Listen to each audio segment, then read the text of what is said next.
Bonjour, moi c'est Jel Bagara Rosine, étudiante en TIC 5 à l'École normale supérieure de Bétoin. Ce jour, nous allons présenter la norme I30830. La norme I30830 est structurée de trois grandes parties, à savoir la norme dans sa généralité, les caractéristiques d'une bonne selle et la structure recommandée de la selle. En ce qui concerne la norme I30830,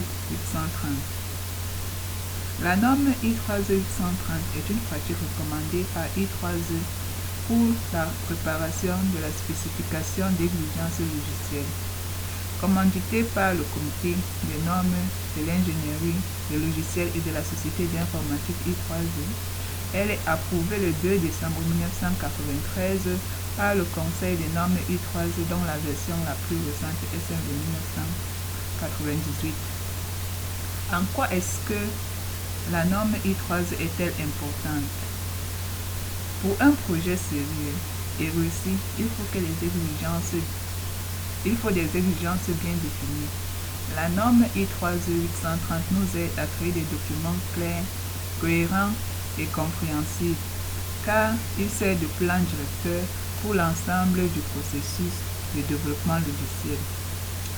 En ce qui concerne les caractéristiques d'une bonne selle, une bonne selle doit être exacte, non ambiguë, complète, cohérente, hiérarchisée en fonction de l'importance, vérifiable, modifiable et traçable.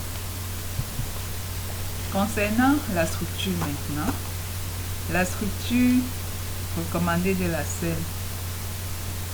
La selle est recommandée par une structure standard qui inclut en première partie l'introduction, la description générale, les exigences spécifiques. Au niveau de l'introduction, nous avons l'objet de la selle qui explique le but de la selle. Et en deuxième partie, nous avons la portée de la selle qui sert à identifier les produits logiciels par son nom et à expliquer ce qu'il fera ou bien ce qu'il ne fera pas. En troisième partie, nous avons les définitions, acronymes et abréviations. Cette partie nous présente la liste des termes techniques utilisés dans le document. En quatrième partie, nous avons les références qui renvoient à la liste des documents connexes. Et en cinquième partie, la vue d'ensemble qui est le plan du travail. La description générale de la selle. La description générale de la selle fournit une vue d'ensemble du produit, de ses utilisateurs et de l'environnement, sans entrer dans les détails des exigences spécifiques. En première partie, nous avons les perspectives du produit qui décrit la relation entre le logiciel spécifié et les autres éléments du système. En deuxième partie, nous avons la fonction du produit. Ici, ces fonctions fournissent un résumé des fonctions majeures que le logiciel doit exécuter. En troisième partie, nous avons les caractéristiques des utilisateurs qui décrivent les différentes parties, les différents types d'utilisateurs attendus et leur niveau de connaissance et d'expérience.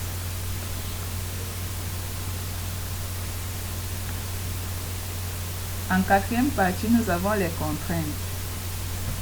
Les contraintes listent les limitations imposées au développement ou à la conception.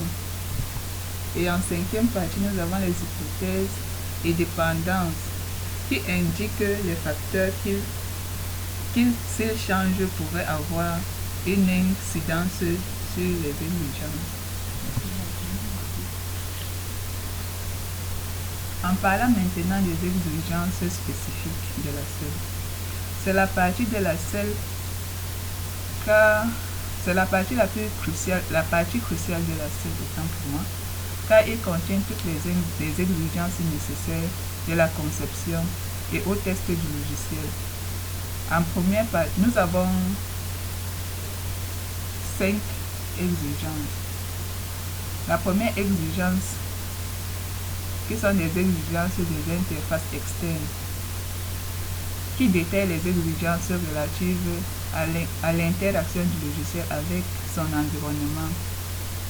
En deuxième partie, nous avons les exigences fonctionnelles, qui sont des exigences qui peuvent être organisées par le mode de fonction, classe d'utilisateur ou bien fonction principale.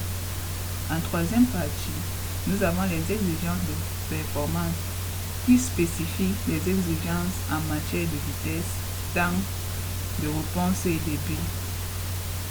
En quatrième partie, nous avons les contraintes de conception, qui détaillent, qui limitent les choix du concepteur. Comme exemple, nous avons les langages de programmation qui sont imposés.